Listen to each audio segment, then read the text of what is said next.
రఘు గారు చెప్పండి. శ్రీధర్ గారు నమస్తే అండి. మీరు లైవ్లో ఉన్నారు. ఓకే.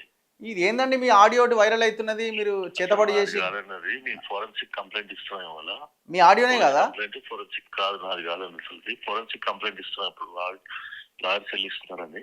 ఇప్పుడు ఆయన ఆయన ఆయన మొబైల్లో పట్టుకున్న మీ పేరు కనబడుతున్నది సంధ్య శ్రీధర్ రావు అని. అది కూడా దగ్గర మీకు తెలియదా నా గురించి? నేను ఇట్లాంటి పనులు చేస్తానా? నాకు అవసరమా?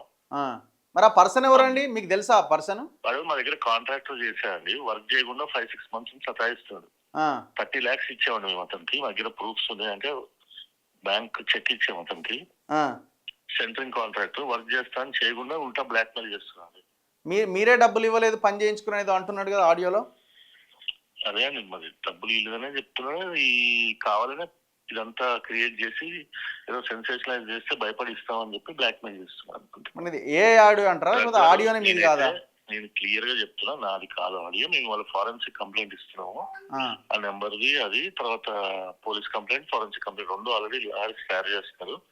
11:30 ఇచ్చి మీకు ఆ కంప్లైంట్ షేర్ చేస్తాను కాపీ. ఓకే అండి, థ్యాంక్ యూ.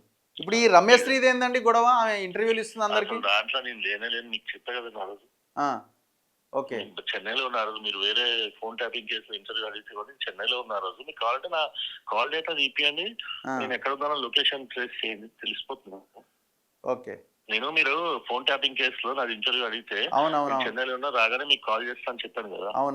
ఆ కేసులో అదే పెద్ద బ్లాక్ 2020లో కూడా ఇట్లానే చేసింది. 2020లో ఇట్లానే ఎఫ్ఐఆర్ పెట్టింది. ఆమె ఏమేమో మాట్లాడుతుంది. ఆమె డబ్బుల కోసం ఏమైనా చేస్తుంది.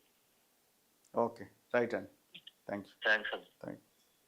సో ఇది ఆయన సంజయ్ శ్రీధర్ అన్న ఆడియోని మార్ఫింగ్ చేసిరని అంటున్నాడు. మరి చూడాలి, మరి ఇప్పుడు ఆ ఫోరెన్సిక్ ఇస్తే తెలుస్తుంది. ఎందుకంటే ఇప్పుడు లీడర్లు కూడా అందరూ ఎట్లుంటుందంటే అది నా ఆడియో ఎందుకనే మార్ఫింగ్ చేసినట్టు అందరూ అదే కదా, అందరూ అదే. మరి ఇది కూడా అదే కోవలేదా? మరి ఆయనదైనా కాదా?